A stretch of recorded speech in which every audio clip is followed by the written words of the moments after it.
replicated. And we're going into round 2 where we're going to see it resolve, I hope. But the problem with branded is when it doesn't resolve, you just think, oh. Yeah, if like the branded fusion doesn't resolve, it feels very like, what am I doing? Yeah. Where is my game plan? Last year at UK Nuts, the strategy was this card has to resolve, and if I do, I win the game. So you played cards like Cross-Eyed Designator, Call by the Grave, but this format, there hasn't been an awful lot of that. It's just been sort of acceptance. Because the deck's bigger now. There's new cards in Cartesia and the Bestials. So you just don't have room for that sort of fluff anymore. So you just sort of just take it on the chin and accept it. Exactly. There are backup plans. There's certain combinations of hands where Cartesia can get you there amongst other cards. But it's not ideal at all. So and you've got cards that do help you through resolving branded fusion, infusion deployment, which can summon the Aquis Dolphin, which I'm not sure if he is. But you can also summon Cartesia, which does more help. extenders, better ways to play. Branded is starting, which is pretty much game plan number 1. Because post side they have a very extreme win condition in Branded Expulsion. Summoning the Gimme Puppet so your opponent can't play. Exactly. So winning game 1 is just really, really important. Winning the roll game 1 is really important because game 1, your engine is and your defensive cards on the field are just really, really powerful. This is a really, really good start for Owen. Playing around a lot of these different interrupts. He's opened Branded Lost, which means that his... Oh, that's Branded Opening, sorry. So he's opened Branded Opening to ditch. Yeah, and he's already got that Cartesia on field as well, so he plays around cards maybe. Yeah, so he's playing around Infinite Impermanence. So if he can catch out somebody who doesn't know quite what Cartesia does. So Cartesia in the main phase, Confusion Summon. Branded Lost as well. So does Conazaro have the Ash? And He does not, it's resolving already. Does he even play Ash Blossom? He does. You would assume most Kashtira decks would main deck He's also playing Dimension Shifter, which... In the main deck? I'm not quite sure about that. I know it's a bit of a weird choice at the moment because, well, Kashtira is the number 1 deck to beat, let's say. It made sense to be in the main deck at YCS Leon when you were counteracting the tier matchup, and it just meant that it was more ignorant and they couldn't use their graveyard. But now, being in the main deck, I'm not sure what super counters that you particularly worry about. It's quite solid against the runic stuff. I think it's still a good pick. It's fine. For this event, I think it's a lot better than maybe perhaps at YCS. Because at YCS you're predicting you're going to be playing against a lot more of these Kashtira mirror matches. You would assume Kashtira is going to be the most represented deck. So whereas maybe he expected a lot more rogue at this event. Exactly. So he's building his deck differently, which is completely reasonable. Yep. So you can see here he's... Owen is doing full whack from he's what it was seen. He's going for everything and anything. So the mistake I was making when I first was playing Branded, I was just doing this Bear Brum stuff where you were like summoning Bear Brum and like doing a combo like that. But that was just it was a lie. It was all like, you don't do any of that. You do what you previously did in UK Nats format where you were just going Mirror Jade Branded and Red Pass. Because that's still crazy. It's still really good. It's still really, really good. I think it's just ignorant almost if you try and force yourself into those bigger, better plays, let's say. Yeah, because then you're more susceptible to things like the Burrow, which Branded previously otherwise played around in the last format. So people argued that the deck got worse, but I would disagree. You could definitely do an awful lot more, and Lebellion just adding more and Cartesia adding more to this deck just makes it so that it's a little bit more versatile than what it once was. The way I see it is you're still setting up all of these different levels of interrupts. And as long as you've got that Branded and Red access at the end of your turn, if you get the Buried, it's okay. Because you still have all of these interrupts that are just spawning from this one Branded and Red. That's because that's the You can also respect it to some extent as well with Macoria. Yes, as well. You can see Owen is playing... He's playing one. So he wouldn't have been able to respect it this way because he went Gold Sock, banished Macoria to get Cartesia. Was that the play? Yeah, I think so, yes, yeah. So what is he going for here? So he's just resolved the Albion, and I think he's trying to decide if he wants to use Cartesia effects on his turn. To go into, we've got it right here. We could try and read it. Gran Gorgnol. The Dusk Dragon. Let's call it Dusk Dragon. Dusk Dragon. Yeah, might be a little bit easier. Yeah, let's call it Granny Dusk Dragon. So No, it looks like he is just going to pass with this. And this is completely reasonable. Yeah. Like Cartesia being a quick fusion in his turn is like pretty good for Agreed. dealing with any interrupts that would interact with his field. He drew Ash Blossom Draws return, the Ash Blossom which is probably one of the most cringe things that can happen when you are playing against branded Despia, because you would want that in your opening hand. Exactly. Yeah. This would not be there if he ashed branded Who knows fusion. what else would have happened this turn if Branded Fusion got ashed? And I think that's why a lot of players get put off playing branded Despia, just because something as ridiculous as Ash Blossom on branded fusion does just turn your turn into mush. That's why I think it's very in a weird space at the moment. I believe one topped YCS Lima. It had a poor representation at YCS Lima, which is quite peculiar to see, because I think it's got one of the most strongest win conditions going first with the gimmick puppet. Yeah. So I thought I would have saw a lot of it. And that being a thing in the format makes the format really weird, because it is something that you have to respect some amount. You 100% have to respect that, because you will lose if you don't. Yeah. It depends on the argument really, because he's kind of booked a Cartesia.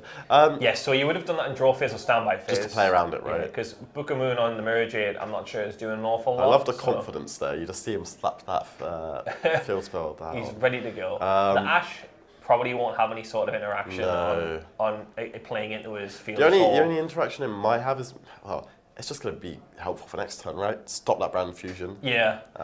What makes this deck better now is Branded Lost was just sort of something that you just sort of had to hard draw previously. Whereas now it just becomes natural as your engine, because Rebellion can just fetch it. Yes, yeah. And being able to summon a Chimera that can't be responded to, absurd. It is so dumb. I'm lost for words there. Yeah, I don't have anything to say about it. It's just absurd, as you said. Very good though. So this Fenrir is already being awkward. Dealt with, yeah. Yeah, so I think that's just what you have to do against Kashtira, which is why Kashtira is so good. As soon as they slap a monster down, it just puts you on. Yeah, I've got to deal with that. That's really irritating, because you have to do it before they go battle phase, because they can just add a card in an open game state. So he's got his own Ash Blossom. Okay, that makes sense. So this has put Connor in a really, really awkward spot. Yeah. He doesn't really have any more pushes, and what he could do is scoop. So it looks like Owen with the branded Edborn is exceptional, and it takes a lot to be able to out that when they get going, and Connor just did not have that. In all honesty, I think out of every single deck in the format, Branded is the only one, if they actually reach their end board, that's when I'm scared. Yes. Every other deck, you're like, I can figure it out, but they just have to do so many different layers that I just don't think you can get there. Owen winning is, I guess, game one, you would expect Branded to take game one. Yeah, run away first, with it. Because their end board is quite good. Fusion resolved, he ran away with it. What really got me though is, I remember playing against Leon, Branded players with Shizu tier. Yep. And I thought Branded was one of the most underwhelming things I've ever seen. Yes. But I think that was because Shizu tier was just so powerful. Yeah. But then when you took that away, you look at it now and you think, where do I interrupt? What do I do? Well, how did this end board get so good? I think it's just because your engines don't do a lot anymore. Whereas, the Branded and Red Mirror Jade sort of end board is just more than enough. Yeah, well, we've got to think back at it. It's almost not been in the format for the best part of a year now as well. Since Power of the Elements, Power of the Elements dropped, it's just been lingering. Yeah. It still has everything. Every now and again you'll see it pop up. Someone will do good with it. Formats like this always happen though, when you've got a core set that introduces one of the best decks, and then that best deck is too good, so then it gets adjusted on the Forbidden Limited list. And then you suddenly end up back at a format that you previously played. Yes, exactly. And it's both one of the few things I do like about the beginning of a new format, as well as one of the things I dislike. Because it feels like I want the creativity. I want to see something new, something fresh, and everyone just gravitates back to these more traditional decks they used to, right? Well, Branded is a bit different, and it does cooler things. Yeah. So you can argue that that's the sort of variety of it. Yeah. And you've got Kashtira, that wasn't in the format last year, and you've got Runix as well, which also wasn't around last year. Yeah. So I was about to ask you, so what do you do here? Do you respect Nibiru? And I think it looks like he is. Because I also personally think that the Rise Heart, or I Rise Heart even, does enough. It's enough against Branded. I think it's so much more than enough against this deck, because As long as he doesn't have the out. He's only banishing 3 as well, which... That's peculiar. That's peculiar as well. I don't think there's any harm in... Oh, well, there's the win condition. He's like, kind of a little nod, like knowing that Ash Blossom and Joy Springs is probably the best one to pick. Yeah, he's going to grab that. And with that card in hand, like even ignoring the Arise Heart, does he play the Goliath? I hope he does. That's cool. Oh, what is that? That's a new one. I believe I saw Jesse Cotton playing it for the YCS as well. Have a peek. Is it Borrowed Furious Dragon? Or no, I'm looking at Brandon. I was looking at the wrong thing, okay. I think it's the Wagon. The Wagon. What does the Wagon do? Let's bring it up and find out. But we're going to see... Immediately the Imperm on the Arise Heart, which is how you want to start your play. Oh, but he has Forbidden Lance, a card that we haven't seen since 2014. This is quite coming back into the format spot because now the Arise Heart triggers, right? Yes. So the Arise Heart would trigger to attach. But yes. So that. Oh yes. So Arise Heart would activate its mandatory effect, which is quite important here. So I hope that is something that is happening. Yes. I think he's debating whether he would activate Gamma on it. I don't see why you wouldn't. But maybe he just really wants to Gamma the Ash. Yeah, he wants to Gamma the Ash Blossom, I think. But he's thinking about Gammaing this now. Yeah. Just to get it off the field, which is completely reasonable. That is an interesting play. I'm not sure if I kind of wanted to hold it for the Brand Infusion. Yeah, maybe. I think it's one of those ones where you want to hold it for the Brand Infusion. But you want your Brand Infusion to resolve. Yeah. But he also might just think, if I take all his cards away here, maybe that's just good enough. The issue is he still does have that Kashtira He burst. could have Call by the Grave in hand, you know. Yeah, does he play it? I don't think he does. Yeah, I personally would. If I was playing Branded, I'm 100% play Call by the Grave. So the Wagon is you can banish this card from your graveyard, target spell trap on the field, destroy it. No. So it's just an very extra similar. defensive card. So it's very similar to the other one. I think when I was looking at OCG lists, I just saw that randomly in there. Yeah. And I was just really confused as to why the Wagon was being played. But now the Wagon destroys spell traps, the Knight destroys monsters, right? Reading is powerful. So, yeah. Yeah, this is quite interesting. Oh, so he wants to use the effect of Arise Heart to banish it face down, to put the Wagon in the graveyard. That's a completely understandable play. Yeah. Mm-hmm. Is it? What can you elaborate on that for me? Because he wanted his Kashtira's banished, I guess, and he thought that was just more like utility to have them banished rather than in the graveyard. I suppose. Yep. I can see scenarios where that makes sense, especially with like the Kashtira trap. If he is playing it, and I know it won't be or he's not playing it. Okay. Yeah. There's no immediate advantage that I can see see right now, but I think it is a bit more advantageous just to have the Kashtira in the banished zone rather than in the graveyard. Connor does have to be a little bit careful just because there's a lot of attack points on board. That's a lot of attack points already. That's on the field, of course. The field, there's a lot of attack points on the field. Yeah, so that's already what, 3,500? Well, it's 35 from the plus, side frames plus 18, which is 1 million. Yeah, so you're getting closer to 8,000. It's more than 4,000. That's I believe right? He has Solemn Judgment set, so now we cannot activate that Solemn Oh Judgment. yeah, you know. There's just no universe where. However, he does have that Birth for the follow-up. He has another copy of Birth in hand, which he says just in case the Birth on field does gets removed. Owen play Cypher and Omega, so you can do things that are well, you can't make it, right? Because if Brand Fusion... No, that's only if he activates Brand Fusion, right? He might just maybe. But he doesn't. So he doesn't play anything like that. So he's just using they're big meat sticks. He's probably thinking, is there a world where? Well, he knows he's got that Ash, so he's trying to.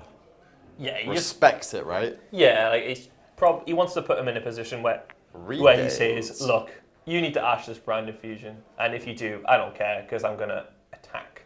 And I think Connor's follow-up might be non-existent. Yeah, so he has the Ash Blossom there. He has a Judgment, which is, at the moment, quite useless. Yeah, so he's just going straight for the damage. Thumbs up all around. But then I'm not sure what Owen really does from here. So he has Tragedy in hand, and he has Regain. Regain can just put back any banished monster, right, to help him draw a card to get him out of this situation. Yeah. Oh, so he's just... okay, that makes sense. Oh, I see. So I see. So you can put back Gamma or Driver. You put back Driver. That makes sense.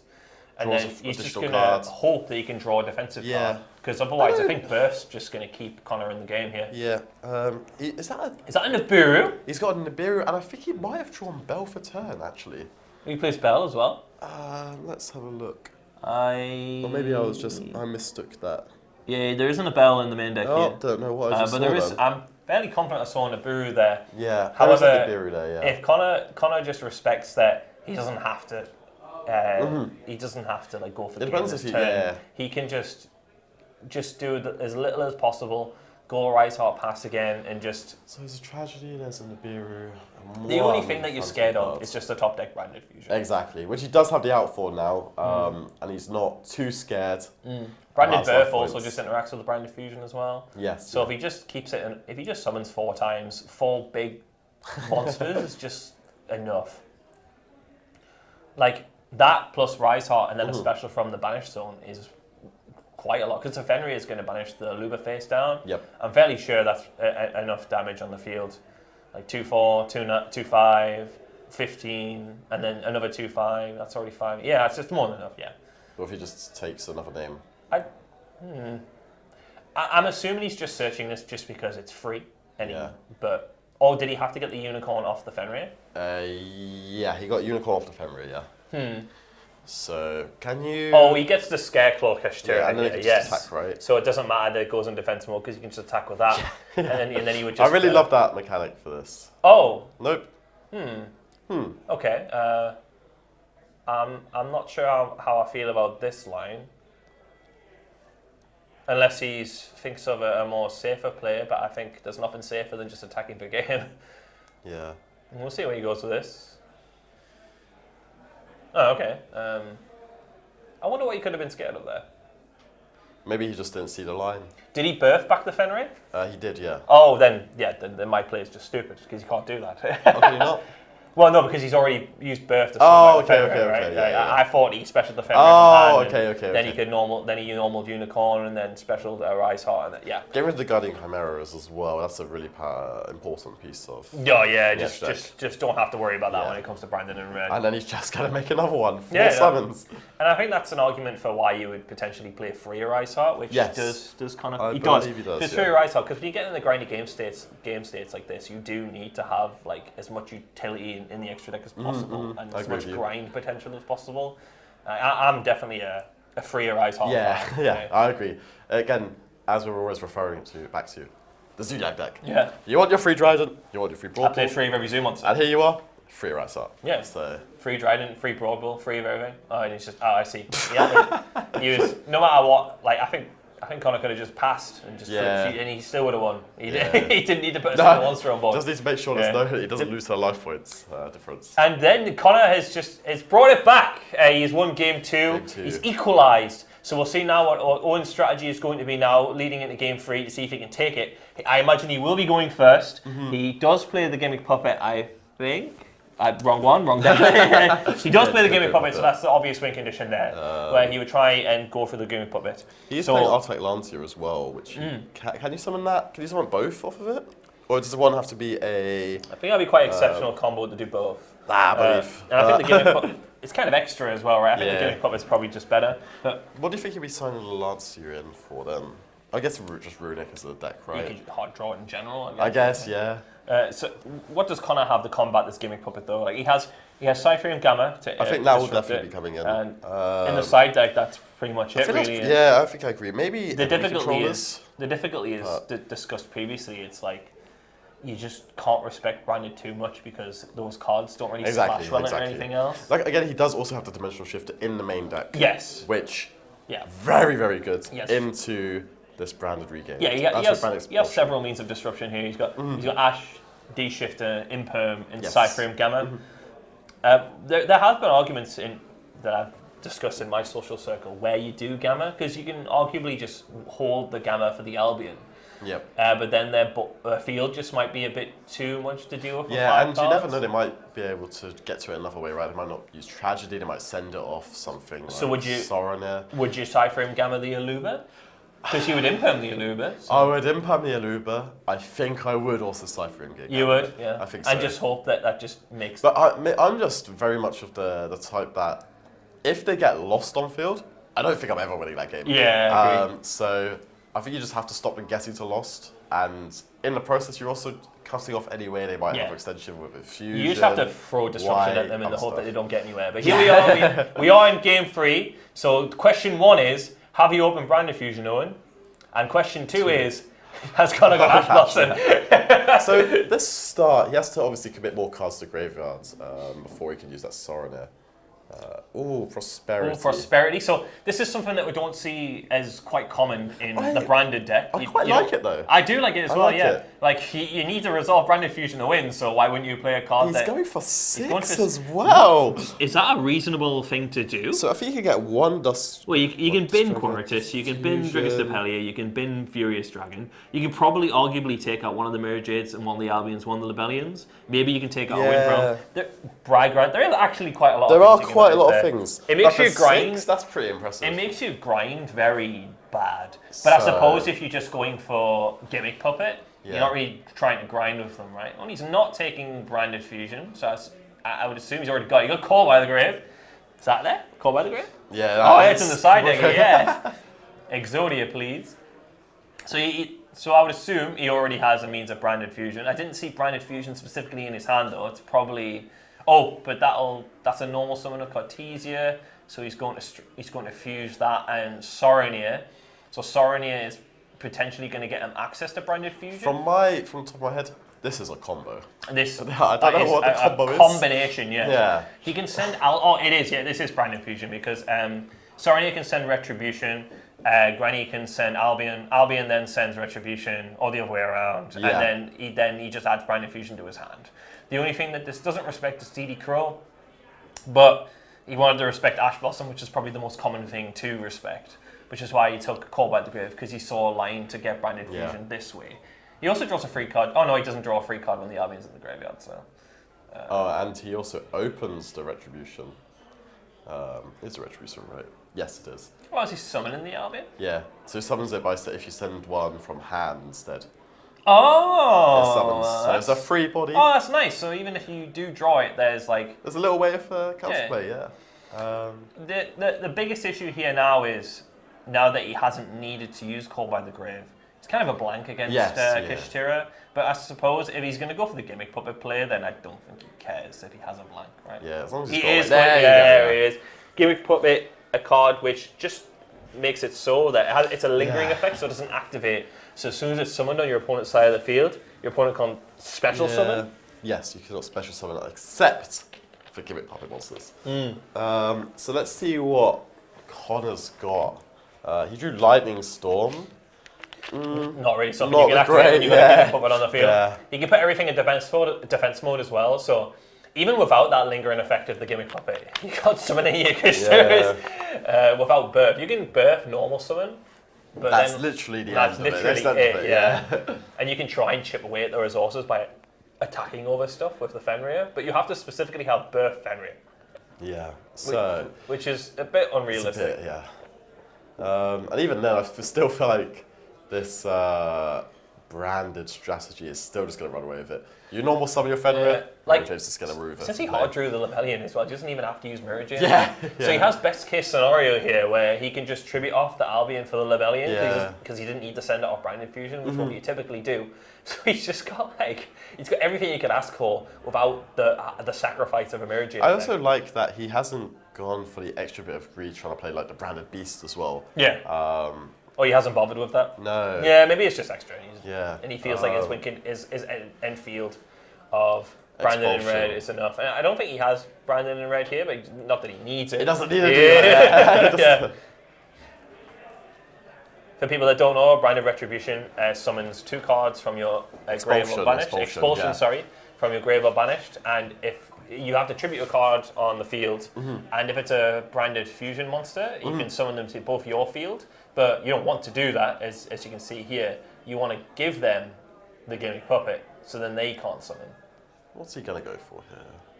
Can Fall of Albaz fuse with your monsters as well? It can't, I believe, right? It has to be your opponent. Yeah, I think it's your opponent's. Yeah. He's probably just summoning this as a means to just have the body on the field. So here it's just like typical responses to this would have been things like Chalice and stuff like that, but it doesn't work. It's just, if you remember, like Out Entity Azathoth, it was just like that. Like when it hit the field, it just happened. It happens. And what's happened here is it's just happened.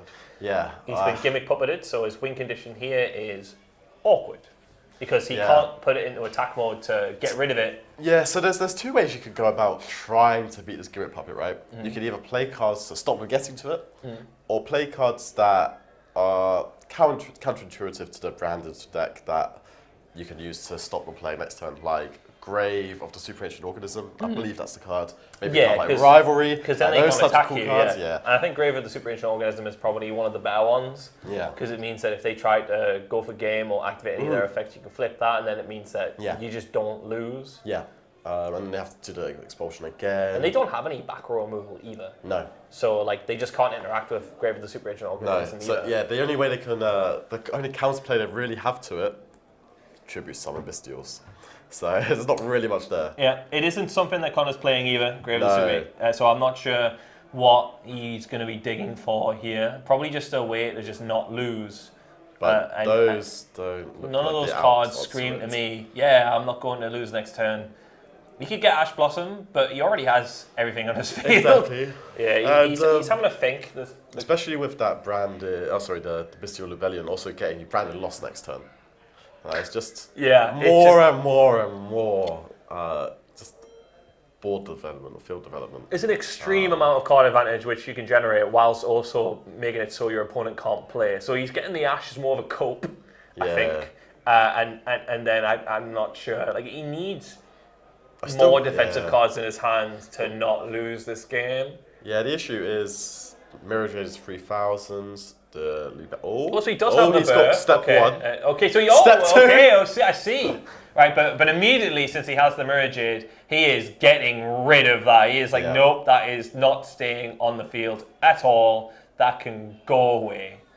And that was the only, like in a typical gimmick puppet play, that would have been quite good. But since he hard drew Retribution and Rebellion, it meant that his Mirror Jade was live, because normally in the combo you have to use Mirror Jade to get the Albion in the grave, so your Albion can trigger the set expulsion. But you didn't have to do that. Yeah.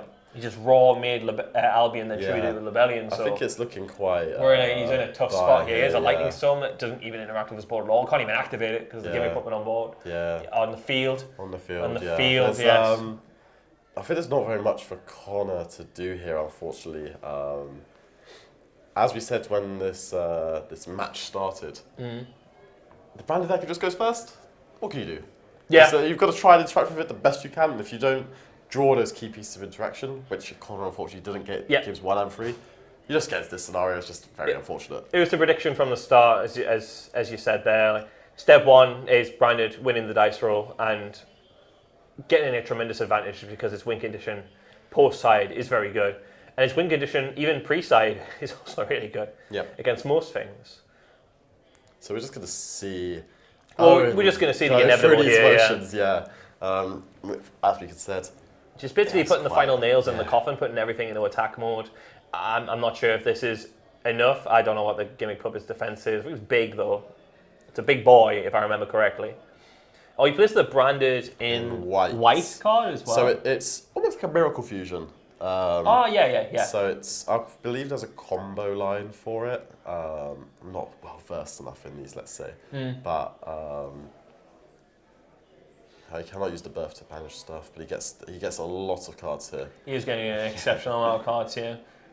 He just has to win without needing Branded Fusion or get Macoria. So, he's still got the Call by the Grave in the hand, doesn't he? Yeah, he really does. Yeah, and he didn't set it as well, which is like quite intelligent. So he recognised that Call by the Grave does absolutely nothing against Kashtira. So he figured, well, I might as well hold it in my hand. So if I do get to my next turn, I think the best we had, right?